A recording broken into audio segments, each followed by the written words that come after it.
Wednesday morning முந்தா நேற்று சிக்கு பண்டி கார்ட்டூன் எபிசோடில் மழையில் நனைகிற மாதிரி ஒரு எபிசோட் போட்டிருந்தாங்க. பாப்பா அதை பார்த்துட்டு நானும் மழையில் நனைவேன்னு சொல்லி ரொம்ப அடம்பிடிச்சிட்டு இருந்தா.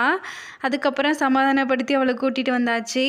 இன்றைக்கி லஞ்சுக்கு கருவாட்டு தொக்கு தான் பண்ணியிருந்தேன். ஸ்கூல் டேஸ்லலாம் வீட்டில் கருவாட்டு குழம்பு செஞ்சு ஸ்கூலுக்கு எடுத்துகிட்டு போனால் எல்லாம் ஒரு மாதிரி பார்ப்பாங்க. அதனால் எடுத்துகிட்டு போகவே கொஞ்சம் தயக்கமாக தான் இருக்கும். தொக்குக்கு தேவையான தக்காளி வெங்காயம் எல்லாத்தையும் ரெடி பண்ணி வச்சுட்டு கருவாட்டோட தலைப்பகுதி தனியாக உடம்பு பகுதி தனியாக எடுத்து வச்சுட்டு சுடு தண்ணியில் கொஞ்சம் நேரம் போட்டு வச்சாச்சு. இந்த தலைப்பகுதியை மட்டும் ஏன் யூஸ் பண்ணக்கூடாதுன்னு தெரியல. உங்களுக்கு தெரிஞ்சால் கமெண்ட்ஸில் ஷேர் பண்ணுங்கள். வானலில் கொஞ்சமாக நல்லெண்ணெய் தாராளமாகவே சேர்த்துட்டு ஒரு சின்ன துண்டு பட்டை, கிராம்பு, சோம்பு, ஒரு ஸ்டார் பூ, ஏலக்காய் இதெல்லாம் சேர்த்துட்டு கட் பண்ணி வச்சுருந்த வெங்காயம், இஞ்சி பூண்டு விழுது, தக்காளி விழுது இதெல்லாம் சேர்த்ததுக்கப்புறமா மஞ்சள் தூள், மிளகாய் பொடி, 1.5 டேபிள் ஸ்பூன் மட்டன் மசாலா இதெல்லாம் சேர்த்துட்டு நல்லா எண்ணெய் பிரிஞ்சு வந்ததும் கருவாட்டையும் சேர்த்து கொஞ்சம் நேரம் கொதிக்க விட்டால் சூப்பராக ரெடி ஆகிடும்.